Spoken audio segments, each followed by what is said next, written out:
Sophia était rapide, très rapide. Mais étrangement, à chaque course, elle terminait toujours juste derrière la gagnante. Encore troisième. Soupira-t-elle en donnant un coup de pied dans la poussière après le sprint final du championnat.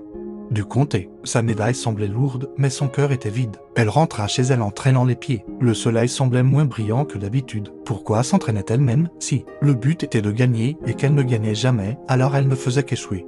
N'est-ce pas? Quand elle arriva sur son porche arrière, Abulo Matteo s'occupait de ses herbes en pot. Il sentait toujours ce romarin et le réconfort. Il leva les yeux, ses yeux chauds se plissant au coin. Il ne demanda pas comment s'était passée la course, il vit simplement l'expression dans ses yeux. « Viens t'asseoir, petite coureuse », dit-il en tapotant la balançoire du Porsche à côté de lui. « Dis-moi, qu'as-tu vu en franchissant la ligne d'arrivée aujourd'hui ?» Sophia renifla vu la gagnante lever les bras. « Et j'ai vu que ce n'était pas moi. » Abulo Matteo sortit une petite Bible usée de sa poche. « Ah, mais il y a une ligne d'arrivée bien plus importante que n'importe quel ruban ou chronomètre. » murmura-t-il. Il ouvrit le livre et lut « Regardez à Jésus, l'auteur et le consommateur de la foi. Jésus est la véritable ligne d'arrivée, Sophia, expliqua Abulo Matteo. C'est lui qui commence notre voyage et qui en est le but, si nous nous concentrons sur lui. » Soudainement, les gens qui courent à côté de nous n'ont plus autant d'importance. La course cesse d'être une question de gagner et commence à être une question de bien courir. S'être concentré sur lui nous donne de la force et de la joie, pas seulement pour 7 minutes.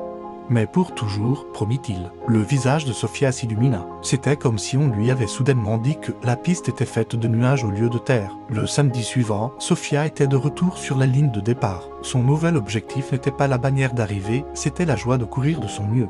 Sachant pour qui elle courait, elle prit une profonde inspiration. Parfait, le sifflet retentit. Sophia courut plus vite que jamais, mais cette fois son cœur était léger. Elle ne s'inquiétait pas de la fille devant ou du garçon derrière. Elle sentit le vent dans ses cheveux et la force dans ses jambes, un véritable cadeau. Elle termina la course 7e. Mais quand elle s'arrêta, elle n'était pas triste, elle planait. Elle avait couru sa course avec liberté et détermination. « Je n'ai pas gagné, Abulo », lui dit-elle plus tard.